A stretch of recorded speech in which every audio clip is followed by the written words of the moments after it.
42 Nile Avenue. And I'm here, Jerome Paul Sonko. We'll be back from the news recap with Barija Andrew. Let's get it going with what is happening from the press review, as I have the Daily Monitor, New Vision, and the East African newspaper. Now, with the New Vision, President Museveni has reassured teachers on salary. This follows the situation regarding salary increment as of this financial year. But, however, on the other hand, the arts teachers were not happy with the fact that for them they will not be receiving a salary increment, but for the science teachers, of course. And speaking of which, in this month of August, by the way, public servants, most of the public servants received their pay late, their salary late. All the public servants had delays in their payment, at least. So when you look at this, President Museveni has given teachers 500 million shillings for resource center. This is another big story regarding business from the New Vision. Now, also, on the other hand, Sinok, Uganda is said to train 100 heavy truck drivers for the oil sector as Uganda's journey to its first drop of oil still continues, and will be patiently following that report and following that progress here on Smart 24 TV. Then also on the other hand is that President Museveni reassuring teachers on salary enhancement. This is it. Now, during the closing of the annual general meeting of head teachers in Uganda that took place at Ntare School, President Yoweri Museveni appealed to teachers to be patient, since the government had all of them in mind in the matter of salary enhancement. And in the pictorial here is President Museveni as well as the First Lady, who that is Janeti Museveni, as they were at Ntare School. They were actually launching the ASHU project at the closing ceremony of the meeting at Ntare School in Barara City this weekend on Saturday. Okay, now more and more is the New Vision also shows many legislators are paying tribute to the late Eli Tumwine, General Eli Tumwine, rather. Sorry for that. But also, speaking of the other regards to business, is that Global Fund earmarks 24 billion Ugandan shillings for residue spray. That is another courtesy of the New Vision as well. Now, treat salary disparities as corruption, as this is according to the chief executive officers are actually saying to the local government. Now, with the Daily Monitor, they've actually given out over 60 in hot water over titles in wetlands. This with the Daily Monitor, with Lands Ministry summoning 61 companies and individuals over the possession of land titles in Chinawataka wetland in Kampala. So you can still have more of that from the Daily Monitor. Now, also on the other hand, as we move further with the Daily Monitor to sum up discussions and conversations to do with the press review as well. Now, is when you look at this, they are more from the business perspective of it. As we move further with this particular one, there is something to do with health living, how you can definitely add value to your body as you continue searching for better ways to stay positive. Now, lastly, with the press review this morning, we take a look at the East African, as from the side of the markets, dreadful time for bond investors as depressed yields have been blamed on inflation and the high interest rate in the East African community in there. Okay, now that is it for the press review this morning. Let's get into the international news as well.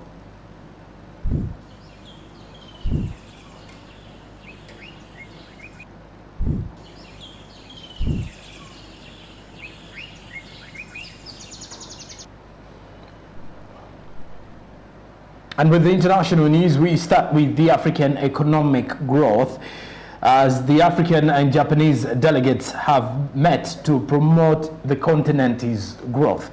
African heads of state and the Japanese delegation have met in the Tunisian capital of Tunis in talks on promoting African-led development. Now, the Tunisian president, Kais Saied, welcomed the visitors to the 8th Tokyo International Conference on African Development, or TICAD. Now, the Japanese Prime Minister, that is Fumio Kishida, tested positive for COVID-19 and used the video link to join the summit, which was chaired by the African Union Chair, the president of Senegal, His Excellency Macky Sall. Now, President Sall of Senegal spoke of his faith in the conference, and on the agenda are measures aimed at countering China's influence on Africa. China has been steadily increasing its influence in the region in recent years, notably through its ambitious Silk Road project.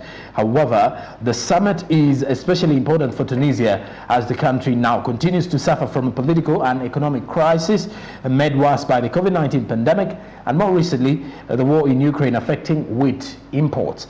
Now, Tunisia hopes to take advantage of the summit to attract investors for about 80 projects worth $2.7 billion in the health, automotive space and renewable energy sectors, which are expected to create 35,700 jobs. Now, some of the heads of state, some 30 heads of state are at the summit, which lasts until Sunday, and it lasted till Sunday yesterday. Now, as you can definitely see, is that the Japanese government also wants to make sure it has a huge stake in Africa in regards to the economic well-being. Reason being, at a time when China takes at least more of that advantage, and so does Japan, they also want to step up and see how they can definitely be part of the African development in one way or the other. And that is according to the African Economic Growth Perspective. And this was during the Tokyo International Conference on African Development. And this time around chaired by the Tunis capital of Tunisia. All right, now away from that report, we head to Sudan. Now, there is a crisis ongoing in the country of Sudan, and this particular one has brought about violence. Now, this violence in the North African country has forced vendors to close business. Thousands of Sudanese Hausa people set up barricades and attacked government buildings in several cities on Monday, witnesses say, after a week of deadly tribal clashes in the country's south. Now, violence in Blue Nile state bordering Ethiopia has killed 60 people and wounded 163 others, including 13 in serious condition, according to health officials. The clashes first erupted a week ago on Monday between the Bati and Hausa tribes after the Batis rejected a Hausa request to create a civil authority to supervise access to land. That is a prominent Hausa member who revealed on condition of anonymity. Now, in the eastern city of Kassala, the government banned public gatherings after several thousand Hausa people set government buildings and shops on fire, according to eyewitness Hussein Saleh. In the city of Wad Madani, some 200 kilometers, around 125 miles south of Khartoum, hundreds of Hausa people put up stone barricades and burned tires on the main bridge to block traffic, as according to resident Adel Ahmad. Now, experts say a military coup led by Army Chief Abdel Fattah al-Burhan in October 2021 has created a security vacuum that has fostered a resurgence in tribal violence in a country where deadly clashes regularly erupt over land, livestock access to water and grazing. Now, pre-democracy activists have accused Sudan's military and ex-rebel leaders who signed a 2020 peace deal of excavating ethnic tensions in Blue Nile for personal gain. The Hausas, also known as Hausa, one of the largest ethnic groups in Africa, with tens of millions of members living in several countries. There are 3 million Hausas in Sudan, where they largely follow the majority religion of Islam but speak their own native language rather than Arabic. They mostly live off agriculture in Darfur, Al Jazeera state, and in the eastern states of Kassala, Gedaref, Sena and the Blue Nile.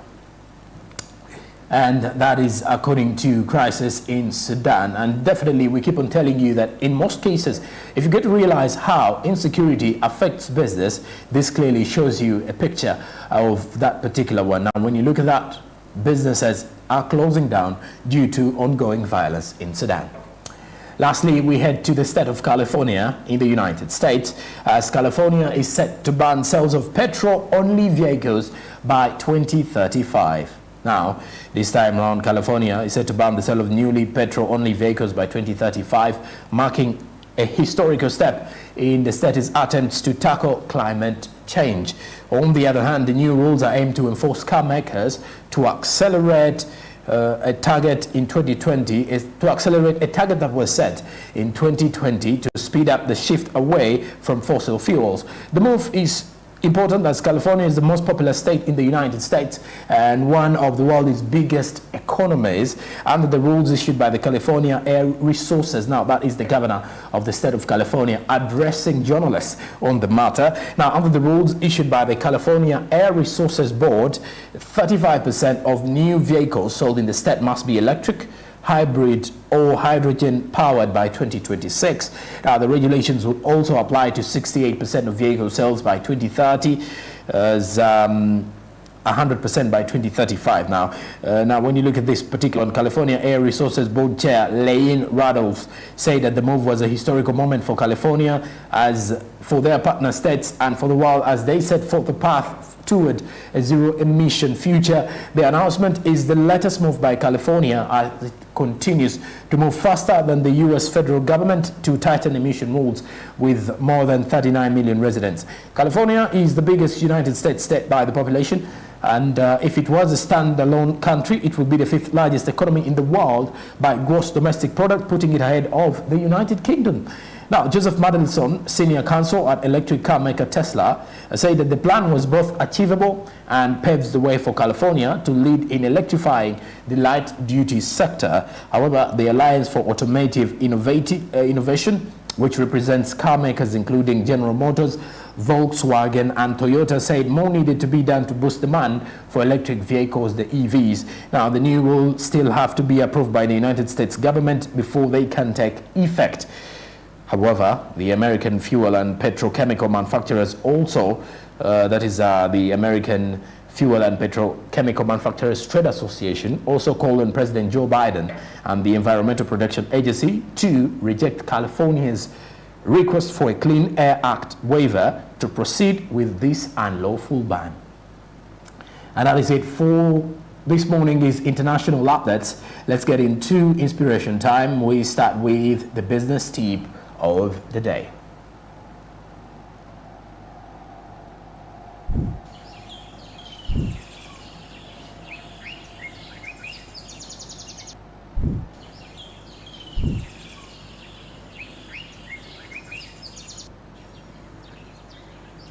All right, now the business tip says be prepared to evolve. Small business owners need to be prepared to roll with the punches. The market will inevitably shift over time, and business owners need to adapt to keep their product relevant. Refusing to change your approach to what consumers want or need will only hurt you in the long run. So, as you can definitely see what it is in regards to business, you need to be prepared to evolve. According to this tip, you need to be prepared for change. How you change entirely depends on how ready you are as an individual. In most of the cases and in most of the areas, we get to realize how important it is for our businesses to understand how we are going to be today, but then also what are we going to find out in the future. So in most cases, be prepared for the change that comes about in terms of your business or in terms of the business strategies that you lay out, because at the end of it all, sometimes it's not easy as we may think it is. But if we continue to understand and get ready for change, then we can definitely learn from our mistakes today and get better results the following day. And that is it for our business tip today, which is telling us to be ready to evolve. Let's get into our business quote as well.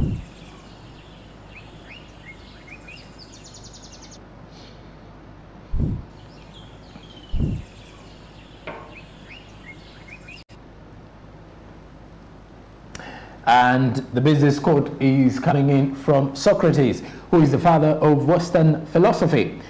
The secret of change is to focus all your energy not on fighting the old, but on building the new. Socrates says the secret of change is to focus all your energy not on fighting the old, but focusing on the new. In most of the areas, you get to realize that even in business, as we move further, sometimes we tend to look back at our failures or look back at yesterday. It is not a problem for us to look back to where we've come from, but we need to focus more on where we're heading, because now we're moving forward. As you look at yesterday, how about today? How about tomorrow? Because as you're remembering what happened yesterday, today is here for you. And then tomorrow is another day for you to prove that yesterday wasn't enough. So as you continue driving business, think about what the future holds for you. Think about tomorrow. Don't focus a lot on the past, because sometimes the past normally blindfolds us. But with the future, you get to live for today. Plan for tomorrow, but don't forget to live for today.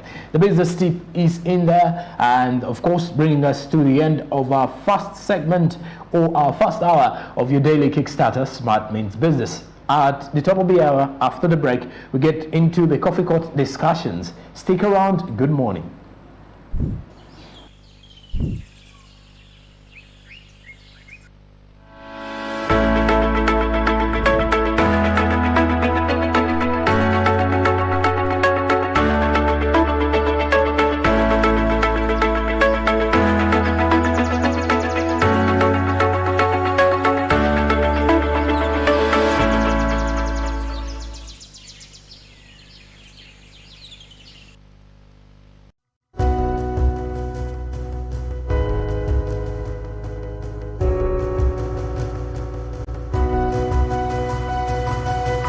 Smart 24, driving business.